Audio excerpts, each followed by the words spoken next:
One of my earliest memories is of trying to wake up one of my relatives and not being able to. And I was just a little kid, so I didn't really understand why. But as I got older, I realized we had drug addiction in my family, including later cocaine addiction. And I've been thinking about it a lot lately, partly because it's now exactly 100 years since drugs were first banned in the United States and Britain, and we then imposed that on the rest of the world. It's a century since we made this really fateful decision to take addicts and punish them and make them suffer because we believed that would deter them, it would give them an incentive to stop. And a few years ago, I was looking at some of the addicts in my life who I love and trying to figure out if there was some way to help them. And I realized there were loads of incredibly basic questions I just didn't know the answer to. Like, what really causes addiction? Why do we carry on with this approach that doesn't seem to be working? And is there a better way out there that we could try instead? So I read loads of stuff about it, and I couldn't really find the answers I was looking for. So I thought, okay, I'll go and sit with different people around the world who've lived this and studied this and talk to them and see if I can learn from them. And I didn't realize I would end up going over 30,000 miles at the start, but I ended up going and meeting loads of different people, from a transgendered crack dealer in Brownsville, Brooklyn, to a scientist who spends a lot of time feeding hallucinogens to mongooses to see if they like them. It turns out they do, but only in very specific circumstances. To the only country that's ever decriminalized all drugs, from cannabis to crack, Portugal. And the thing I realized that really blew my mind is almost everything we think we know about addiction is wrong. And if we start to absorb the new evidence about addiction, I think we're going to have to change a lot more than our drug policies. But let's start with what we think we know, what I thought I know, right? Let's think about this middle row here, right? Imagine all of you, for 20 days now, went off and used heroin 3 times a day. Some of you look a little bit more enthusiastic than others at this prospect. Don't worry, it's just a thought experiment. Imagine you did that, right? What would happen? Now, we have a story about what would happen that we've been told for a century. We think because there are chemical hooks in heroin, as you took it for a while, your body would become dependent on those hooks, you'd start to physically need them, and at the end of those 20 days, you'd all be heroin addicts, right? That's what I thought. First thing that alerted me to the fact something not right with this story is when it was explained to me, if I step out of this TED Talk today and I get hit by a car and I break my hip, I'll be taken to hospital and I'll be given loads of diamorphine. Diamorphine is heroin. It's actually much better heroin than you're ever going to buy on the streets, because the stuff you buy from a drug dealer is contaminated, actually very little of it is heroin, whereas the stuff you get from the doctor is medically pure. And you'll be given it for quite a long period of time. There are loads of people in this room who may not realize that you've taken quite a lot of heroin, right? And anyone watching this anywhere in the world, this is happening. And if what we believe about addiction is right, those people are exposed to all those chemical hooks. What should happen? They should become addicts. This has been studied really carefully. It doesn't happen. You will have noticed if your grandmother had a hip replacement, she didn't come out as a junkie. And when I learned this, it just seemed so weird to me, so contrary to everything I'd been told, everything I thought I knew. I just thought it couldn't be right. Until I went and met a man called Bruce Alexander, who's a professor of psychology in Vancouver, who carried out an incredible experiment that I think really helps us to understand this issue. Professor Alexander explained to me, the idea of addiction we've all got in our heads, that story, comes partly from a series of experiments that were done earlier in the 20th century. They're really simple experiments. You can do them tonight when you go home if you feel a little bit sadistic. You get a rat and you put it in a cage, and you give it 2 water bottles. One is just water, and the other is water laced with either heroin or cocaine.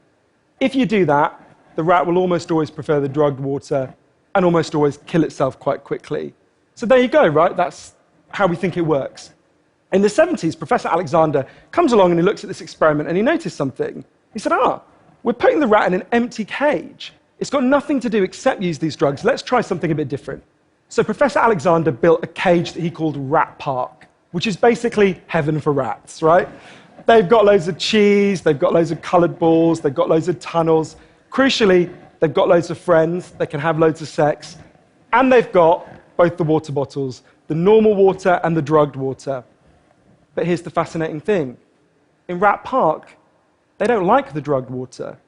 They almost never use it. None of them ever use it compulsively. None of them ever overdose. You go from almost 100% overdose when they're isolated to 0% overdose when they have happy and connected lives. Now, when he first saw this, Professor Alexander thought, maybe this is just a thing about rats. They're quite different to us, maybe not as different as we'd like, but, But fortunately, there was a human experiment into the exact same principle happening at the exact same time. It was called the Vietnam War. In Vietnam, 20% of all American troops were using loads of heroin. And if you look at the news reports from the time, they were really worried because they thought, my God, we're going to have hundreds of thousands of junkies on the streets of the United States when the war ends. It made total sense. Now, those soldiers who were using loads of heroin were followed home. The Archives of General Psychiatry did a really detailed study, and what happened to them? It turns out they didn't go to rehab. They didn't go into withdrawal.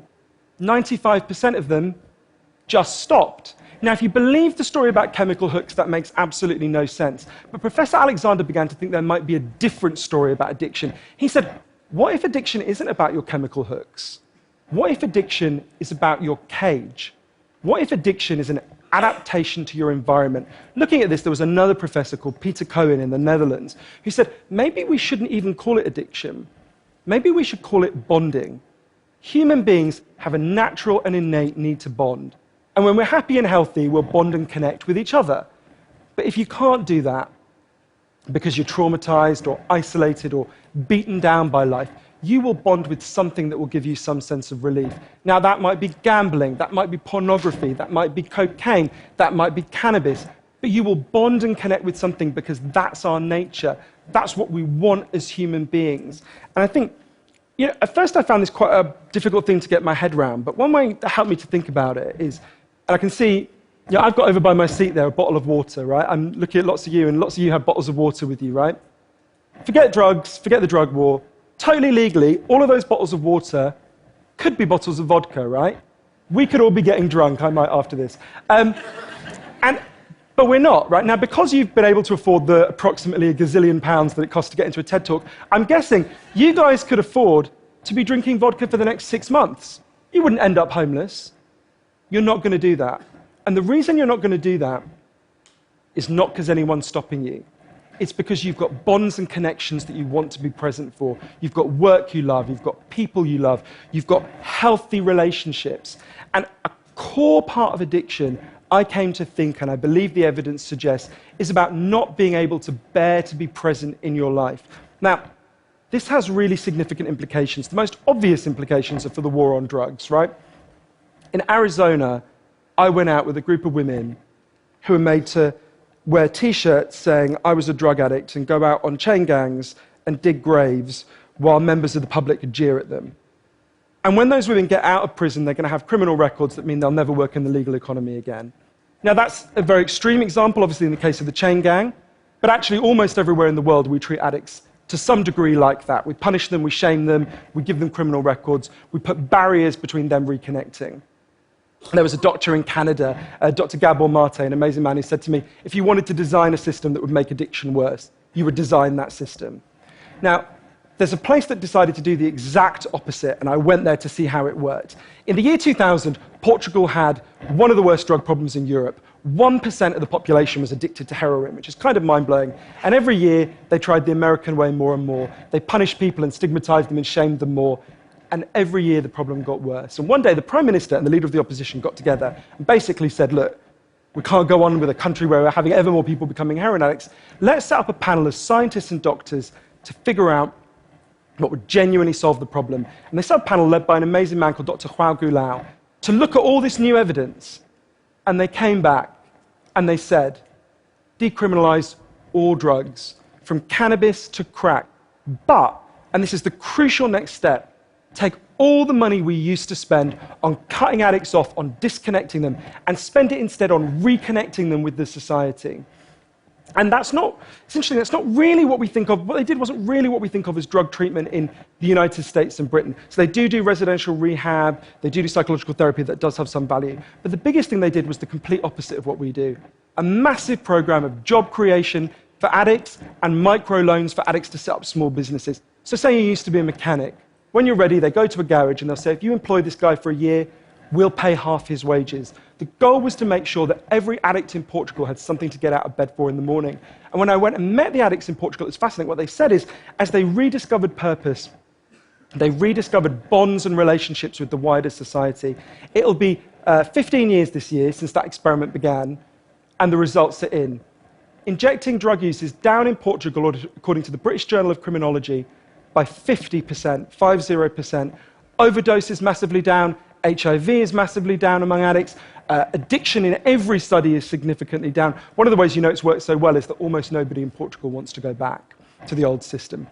Now, that's the kind of political implications. I actually think there's a layer of implications to all this research below that. You know, we live in a culture where people feel really increasingly vulnerable to all sorts of addictions, whether it's to their smartphones or to shopping or to eating. You know, before these talks began, you guys know this, that we were told we weren't allowed to have our smartphones on. And I have to say, a lot of you looked an awful lot like addicts who were being told their dealer was going to be unavailable for the next couple of hours. And yeah, a lot of us feel like that. And it might sound weird to say, oh, you know, I've been talking about how disconnection is a major driver of addiction. It might be weird to say it's growing because you think, well, we're the most connected society there's ever been, surely. But I increasingly began to think that the connection we have, the connections we have, we think we have, are like a kind of parody of human connection. If you have a crisis in your life, you'll notice something. It won't be your Twitter followers who come to sit with you. It won't be your Facebook friends who help you turn it round. It'll be your flesh and blood friends who you have deep and nuanced and textured face-to-face relationships with. And I think there's a study I learned about from Bill McKibben, the environmental writer, I think tells us a lot about this. It looked at the number of close friends the average American believes they can call on in a crisis. That number has been declining steadily since the 1950s. The amount of floor space an individual has in their home has been steadily increasing. And I think that's like a metaphor for the choice we've made as a culture, right? We've traded floor space for friends, we've traded stuff for connections, and the result is that we are one of the loneliest societies there has ever been. And yet, Bruce Alexander, the guy who did the Rat Park experiment, says, we talk all the time in addiction about individual recovery, and it's right to talk about that, but we need to talk much more about social recovery. Something's gone wrong with us, not just as individuals, but as a group, and we've created a society where, for a lot of us, life looks a whole lot more like that isolated cage and a whole lot less like Rat Park. But if I'm honest, this isn't why I went into it, right? I didn't go in to discover the political stuff, the social stuff. I wanted to know how to help the people I love. And when I came back from this long journey and I'd learned all this, I looked at the addicts in my life, and if you're really candid, it's hard loving an addict, and there's going to be lots of people who know in this room you're angry a lot of the time. And I think one of the reasons why this debate is so charged is because it runs through the heart of each of us, right? Everyone has a bit of them that looks at an addict and thinks, I wish someone would just stop you. And the kind of script we're told for how to deal with the addicts in our life is typified by, I think, by the reality show Intervention. If you guys haven't seen it, I think everything in our lives is typified by reality TV, but that's another TED Talk. If you've never seen the show Intervention, it's a pretty simple premise. You get an addict, all the people in their life, gather them together, and say, if you don't shape up, confront them with what they're doing, and they say, if you don't shape up, we're going to cut you off, right? So what they do is they take the connection to the addict and they threaten it. They make it contingent on the addict behaving the way they want. And I began to see why that approach doesn't work. And I began to think that almost that's like the importing of the logic of the drug war into our private lives. So I was thinking, well, how can I be Portuguese, right? And what I try to do now, and I can't tell you I do it consistently, and I can't tell you it's easy, is to say to the addicts in my life that I want to deepen the connection with them, to say to them, I love you whether you're using or you're not. I love you whatever state you're in, and if you need me, I'll come and sit with you, because I love you and I don't want you to be alone or to feel alone. And I think the core of that message, you're not alone, we love you, has to be at every level of how we respond to addicts, socially, politically, and individually.